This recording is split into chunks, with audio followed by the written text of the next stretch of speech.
Greetings from our team at Robare and Jones Wealth Management. This is Jack Jones, the managing partner, with our August monthly market update. Before I begin, I want to thank our valued clients for the trust and confidence that you place in us. The very best part of our day is time spent directly serving you. So before we begin, a couple of personal news items. August was a big month in our household. My wife and I celebrated our 28th wedding anniversary. And yes, one of us has aged gracefully and the other one is me.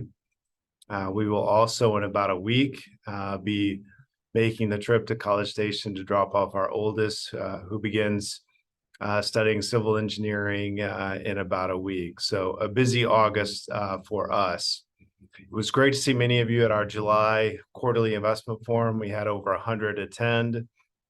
Look for, in the very near future, an early invite to our October quarterly investment forum. We have a guest speaker who's going to discuss markets, and I think you'll really want to attend. So please register for you and your guests early.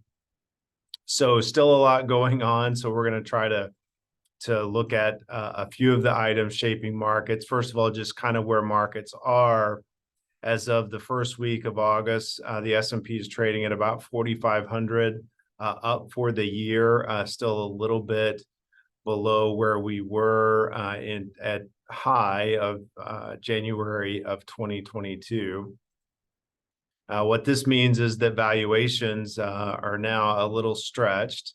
If you look at the top 10 by market cap weightings in the S&P 500, on average, their price, they're trading at 20 times next year's earnings, which is 136% higher than typically S&P 500 companies trade at. Now, the remaining S&P 500 stocks aren't as expensive. On average, the S&P 500 is trading at about 19 times forward earnings, which is a little above historical average.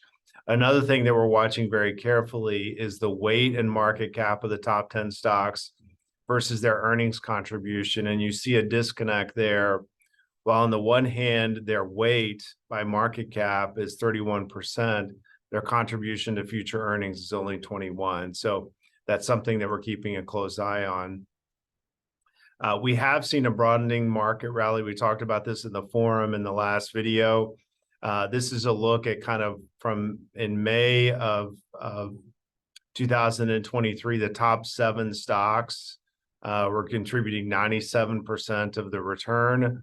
That's now lowered to 62% as of the end of July. So the market's still pretty concentrated in terms of the parts of the market that are moving, but have widened out somewhat. And likewise, you can see that through May 31st, there was still 275 S&P 500 stocks that were down. That number is lower now to 159. So both of these evidence a market rally that's broadening.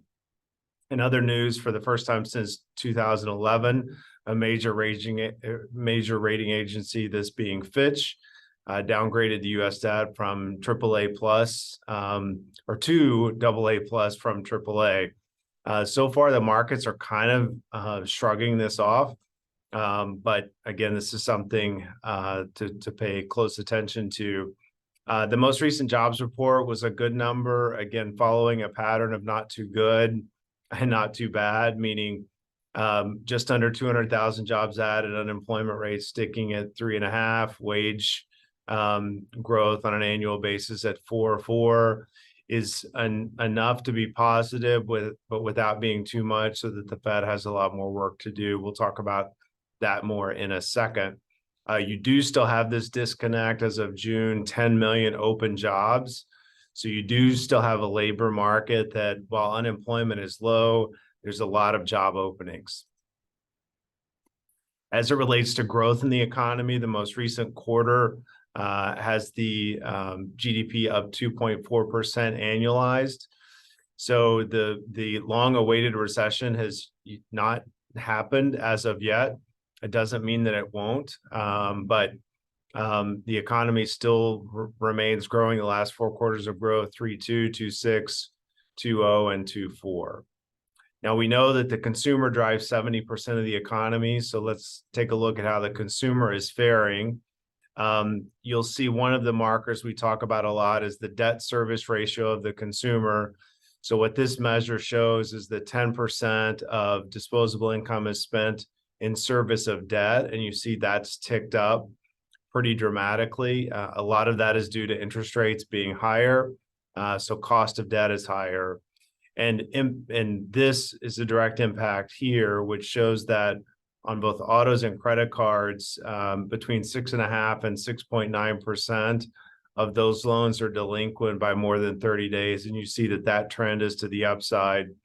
Student loan is stated about 1.1% delinquency, but with those repayment requirements kicking back in, you'll likely see this start to tick up as well. So things to keep an eye on as it relates to the consumer.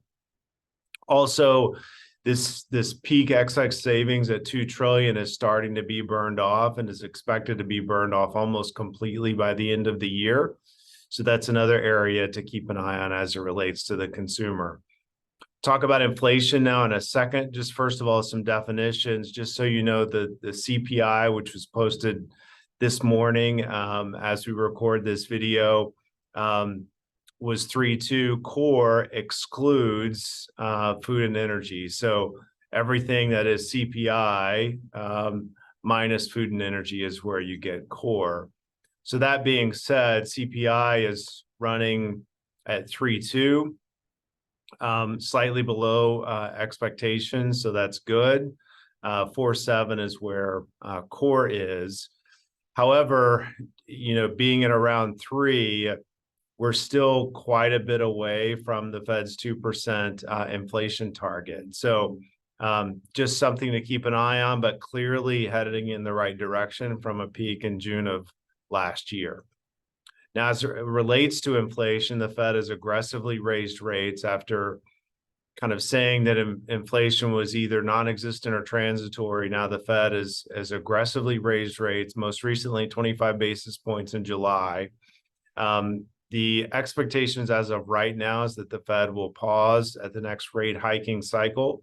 But again, you see that this raise is that we're at the highest level that we've been in 22 years.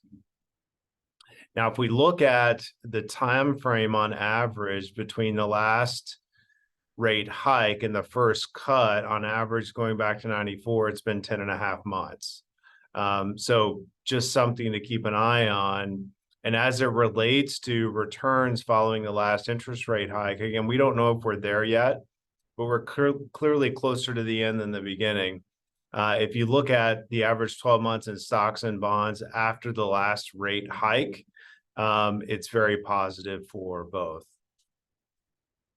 So what could go right? We mentioned this last time. Inflation moderates. Again, 3.2 is still a long way away from the Fed's target, but it's clearly moving in the right direction from 9%, which is where we were in the summer of last year.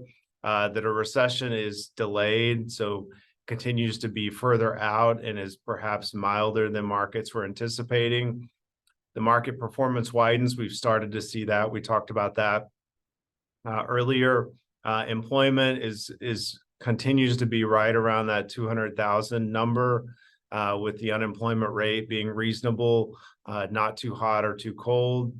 And the Fed pauses with an anticipation of over the next 10 to 12 months, even possibly moving to cutting rates.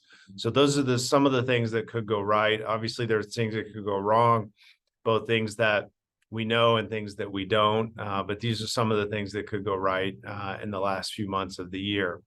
So one of the things we do want to tell you is that we'll be rebalancing advisory accounts over the next few weeks. You'll get some trade notes about that over the next week or two.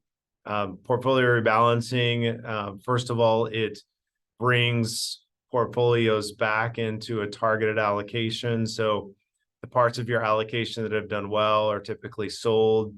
And we buy with that things that have not done as well or are down to bring portfolios back into a targeted allocation.